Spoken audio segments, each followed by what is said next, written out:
नमस्कार, मैं चुनचुन कुमार। स्वागत है झारखंडी हिंदी न्यूज पर। चलिए जानते हैं आज की छोटी बड़ी सभी महत्वपूर्ण खबरों को। लालू यादव को फिर नहीं मिली जमानत। सीबीआई ने कोर्ट से कहा जेल भेजें, 6 हफ्ते बाद सुनवाई। चारा घोटाला मामले में सजा काट रहे राजद सुप्रीमो लालू प्रसाद यादव की जमानत पर 6 सप्ताह के लिए सुनवाई टल गई है। जस्टिस अपरेश कुमार सिंह की अदालत में सुनवाई के दौरान सीबीआई के अधिवक्ता ने कहा कि इस मामले में समय दिया जाए क्योंकि वरीय अधिवक्ता उपलब्ध नहीं है। इसके अलावा लालू प्रसाद की ओर से इस मामले समय दिए जाने की बात कही गई है, जिस पर सीबीआई ने कंसेंट दे दिया है। इस पर लालू के अधिवक्ता देवर्षि मंडल ने अदालत से लालू प्रसाद की कस्टडी, सत्यापन और सीबीआई के शपथ पत्र पर जवाब दाखिल करने के लिए 6 सप्ताह का समय मांगा। झारखंड कांग्रेस नेतृत्व में होगा बदलाव, एक मंत्री का पत्ता भी होगा साफ। झारखंड प्रदेश कांग्रेस में नए साल में बदलाव होगा। एक तरफ जहां प्रदेश नेतृत्व बदला जा सकता है, वहीं कांग्रेस कोटे के 1 या 2 मंत्री भी बदले जा सकते हैं। केंद्रीय आलाकमान इस पर मंथन कर रहा है। कांग्रेस कोटे के 4 मंत्रियों के पिछले 1 साल के काम की समीक्षा की जा रही है। इसके आधार पर आलाकमान उन पर निर्णय लेगा। मंत्रियों द्वारा जनता के हित में किए गए विभागीय काम के साथ साथ विधायकों, पार्टी पदाधिकारियों और कार्यकर्ताओं के लिए किए गए कामों की समीक्षा की जा रही है। झारखंड के ज्यादातर अस्पतालों में ओपीडी ठप, इमरजेंसी में मौजूद रहे चिकित्सक। आयुर्वेदिक चिकित्सकों को मॉडर्न मेडिसिन प्रैक्टिस करने, विभिन्न तरह की सर्जरी करने और दांतों की चिकित्सा के अधिकार देने के विरोध में इंडियन मेडिकल एसोसिएशन के डॉक्टर देशव्यापी आंदोलन कर रहे हैं। शुक्रवार को हड़ताल की घोषणा की गई है। इसके तहत रांची में रिम्स सदर अस्पताल और प्राइवेट अस्पतालों में ओपीडी बंद रही। सरकारी अस्पतालों में ओपीडी आधिकारिक तौर पर बंद नहीं थी, लेकिन इक्का दुक्का मरीज ही दिखे। वहीं प्राइवेट अस्पतालों में ओपीडी पूरी तरह ठप रही। शहर में निजी डॉक्टर भी मरीज नहीं देख रहे हैं। आईआईटी बीएचयू के प्रोफेसर प्रदीप कुमार मिश्रा बने झारखंड तकनीकी विश्वविद्यालय के कुलपति। आईआईटी बीएचयू वाराणसी के प्रोफेसर डॉक्टर प्रदीप कुमार मिश्रा झारखंड तकनीकी विश्वविद्यालय के नए कुलपति नियुक्त किए गए हैं। राज्यपाल सह कुलाधिपति द्रौपदी मुर्मू ने सर्च कमेटी द्वारा उपलब्ध कराए गए पैनल से इनकी नियुक्ति की है। इनकी नियुक्ति योगदान करने की तिथि से 3 वर्ष के लिए की गई है। बीजेपी का हेमंत सरकार पर आरोप। प्रदेश प्रवक्ता प्रतुल सहदेव ने कहा, रेप के आंकड़े छिपा रही सरकार, 2 महीने से अपलोड नहीं हुआ। झारखंड में लगातार हो रही रेप की घटना पर बीजेपी ने एक बार फिर सरकार पर निशाना साधा है। बीजेपी प्रवक्ता प्रतुल सहदेव ने कहा है कि सरकार राज्य में रेप के आंकड़े छुपा रही है। उन्होंने कहा कि झारखंड पुलिस की वेबसाइट में इस वर्ष सितंबर तक बलात्कार के 1359 मामले का डेटा अपलोड है। अक्टूबर और नवंबर के आंकड़ों को अपलोड नहीं किया गया है, जबकि यह सारे आंकड़े स्वतः संग्रहित हो जाते हैं। उन्होंने कहा कि ऐसा लग रहा है जैसे 18 दिनों के बाद पहली वर्षगांठ मनाने जा रही सरकार आंकड़ों को छुपाकर अपनी नाकामी छिपाने की कोशिश कर रही है। प्रतुल ने कहा कि जब तक महिला सुरक्षा हेतु कड़े कदम नहीं उठाए जाएंगे, तब तक भाजपा राज्य सरकार के खिलाफ निरंतर अभियान चलाते रहेगी। नेशनल लॉ यूनिवर्सिटी को फंड नहीं देने पर हाईकोर्ट नाराज, कहा पैसे नहीं तो बंद कर दे सरकार। झारखंड हाईकोर्ट के chief justice doctor Ravi Ranjan व जस्टिस एसएन प्रसाद की अदालत में नेशनल लॉ यूनिवर्सिटी को फंड देने के मामले में सुनवाई हुई। सुनवाई के बाद सरकार की ओर से नियमित फंड नहीं मिलने पर हाईकोर्ट ने नाराजगी जताई है। अदालत ने कहा कि यदि सरकार लॉ यूनिवर्सिटी नहीं चलाना चाहती तो इसे बंद कर दे। अदालत ने सरकार को 8 जनवरी तक यह बताने को कहा है कि वह एनएलयू को नियमित फंड देगी या नहीं। अदालत ने कहा कि यह यूनिवर्सिटी राज्य का गौरव है। पूर्वी क्षेत्र में यूनिवर्सिटी ने अपनी पहचान बनाई है। पत्नी और बेटे को हिंदू से जबरन बना दिया ईसाई, धर्म परिवर्तन कराने वाले साला को जेल। कोडरमा जिले के जयनगर निवासी कार्तिक दास ने भरत दास पर जबरन धर्म परिवर्तन के लिए दबाव बनाने की प्राथमिकी दर्ज कराई है। भरत कार्तिक का साला है। कार्तिक ने प्राथमिकी में कहा है कि विगत 2-3 वर्षों से भरत दास ईसाई मिशनरी से जुड़कर ईसाई धर्म का प्रचार प्रसार कर रहा है। उस पर भी ईसाई धर्म अपनाने के लिए दबाव बना रहा है। भरत दास जगह जगह पर सत्संग के नाम पर प्रार्थना सभा का आयोजन कर धर्मांतरण का कार्य कर रहा है। पानी का टैंकर खरीदने में फंसे 18 मुखिया, 14 लाख वसूलेगी सरकार। हजारीबाग जिले के बरही व चौपारण प्रखंड में पानी का टैंकर खरीदने के मामले में फंसे 19 मुखिया से भुगतान की गई अतिरिक्त राशि की वसूली के लिए नीलाम पत्र वाद दायर यानी सर्टिफिकेट केस किया गया है। हालांकि इनमें से एक मुखिया ने यह राशि सूद सहित वापस कर दी है। शेष 18 मुखिया से 14,36,796 रुपए की वसूली की जानी है। हजारीबाग के उपायुक्त ने उक्त रिपोर्ट से लोकायुक्त कार्यालय को अवगत करा दिया है।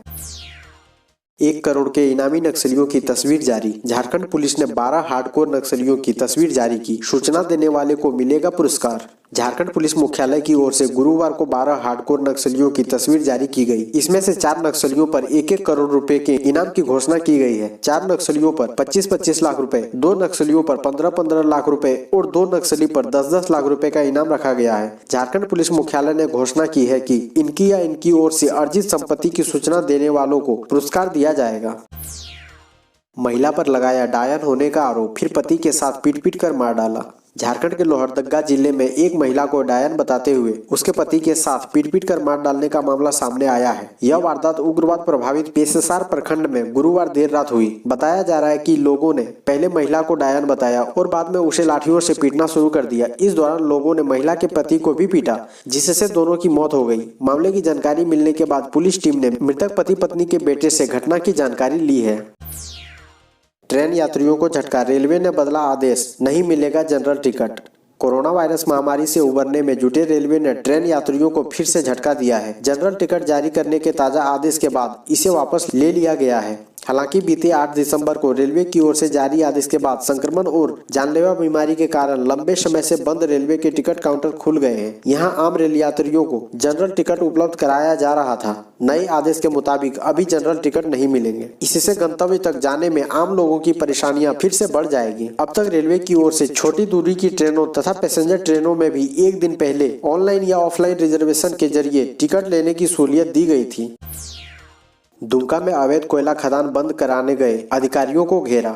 शिकारीपाड़ा के गंदरकपुर में चल रही अवैध कोयला खदान को बंद कराने पहुंचे स्टाफ फोर्स के अधिकारियों को शुक्रवार को ग्रामीणों के गुस्से का शिकार होना पड़ा। महिलाओं ने 2 घंटे तक एसडीओ, एसडीपीओ, डीएमओ, सीओ व थानेदार को घेर कर रखा। उन्हें वहां से निकलने नहीं दिया गया। झामुमो के एक नेता के समझाने के बाद लोग शांत हुए। झारखंड में अगले 4 दिनों तक छाए रहेंगे बादल, 14-15 दिसंबर को बारिश। रांची सहित आसपास के इलाकों में ठंड लगातार बढ़ रही है। मौसम विभाग की ओर से जारी अनुमान के मुताबिक आगामी 12 दिसंबर से 15 दिसंबर के बीच आसमान में बादल रह सकते हैं। 14 से 15 दिसंबर के बीच बारिश की संभावना है। इस दौरान अधिकतम तापमान 27 डिग्री सेल्सियस के आसपास रह सकता है। न्यूनतम तापमान में वृद्धि के आसार है। मोबाइल पर भेजी गई शिक्षण सामग्री नहीं देखी तो ड्रॉप आउट माने जाएंगे छात्र। अगर आप सरकारी स्कूल के विद्यार्थी हैं और मोबाइल व्हाट्सएप पर विद्यालय द्वारा भेजी जा रही शिक्षण सामग्री को ऑनलाइन नहीं देख रहे हैं तो आपको सरकार ड्रॉप आउट मान लेगी और ड्रॉप आउट की श्रेणी में शामिल कर लेगी। ऐसे में सुदूर गांवों में जहां मोबाइल नेटवर्क काम नहीं करता या गरीब होने की वजह से मोबाइल नहीं है, वैसे छात्रों के लिए आने वाले समय में पंजीकरण को लेकर परेशानी खड़ी हो सकती है।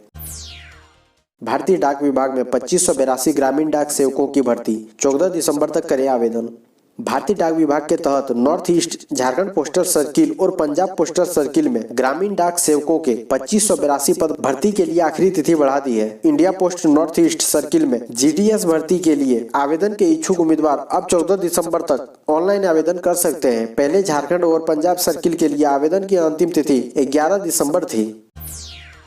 रेलवे ने रद्द कर दी ये ट्रेनें। पहले कोरोना और अब ठंड ने रेल का पहिया जाम कर दिया है। सर्दियों के मौसम में घने कोहरे के चलते अतिरिक्त एहतियात बरतते हुए भारतीय रेल ने अपने परिचालन को थोड़ा विराम दिया है। 16 दिसंबर से 1 फरवरी तक चलने वाली कई ट्रेनें रद्द कर दी गई है। ऐसे में जिन यात्रियों ने इन ट्रेनों में सफर के लिए अपना टिकट बुक कराया है उन्हें मायूसी हाथ लगेगी। बेहतर होगा कि यात्री सफर से पहले अपने ट्रेनों का हाल जान लें। संभव है कि उनकी ट्रेन निर्धारित तिथि को रद्द कर दी गई हो।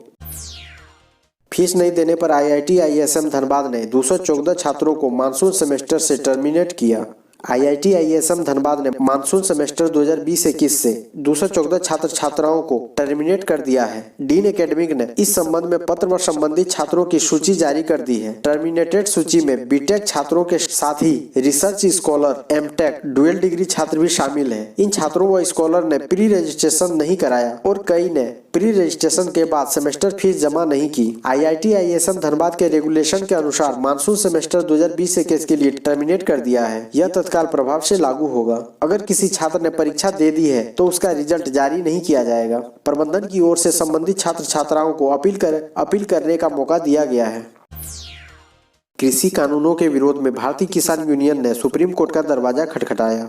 कृषि कानूनों के विरोध में दिल्ली में प्रदर्शन कर रहे किसानों ने अब सुप्रीम कोर्ट का दरवाजा खटखटाया है। भारतीय किसान यूनियन की ओर से दायर याचिका में कहा गया है कि नए कानून उन्हें कॉर्पोरेट लालच का शिकार बना देंगे। सरकार ने कई दौर की बातचीत और संशोधन प्रस्ताव खारिज करने के बाद किसानों ने एक तरफ आंदोलन तेज करने का फैसला किया है तो दूसरी तरफ उन्होंने न्यायपालिका का भी सहारा लिया है। किसानों ने यह कदम केंद्र सरकार के उस प्रस्ताव को खारिज करने के बाद उठाया है जिसमें मोदी सरकार ने कहा है कि वह कानून के उन प्रावधानों में संशोधन को तैयार है जिनको लेकर उन्होंने आपत्ति जताई है। सरकार ने एमएसपी पर लिखित में भरोसा देने की बात कही है तो यह भी आश्वासन दिया है कि कॉन्ट्रैक्ट फार्मिंग में करार केवल फसल के लिए होगा, इसलिए जमीन पर कोई कब्जा नहीं कर सकता है। हालांकि किसान कानूनों को वापस लेने पर अड़ गए हैं।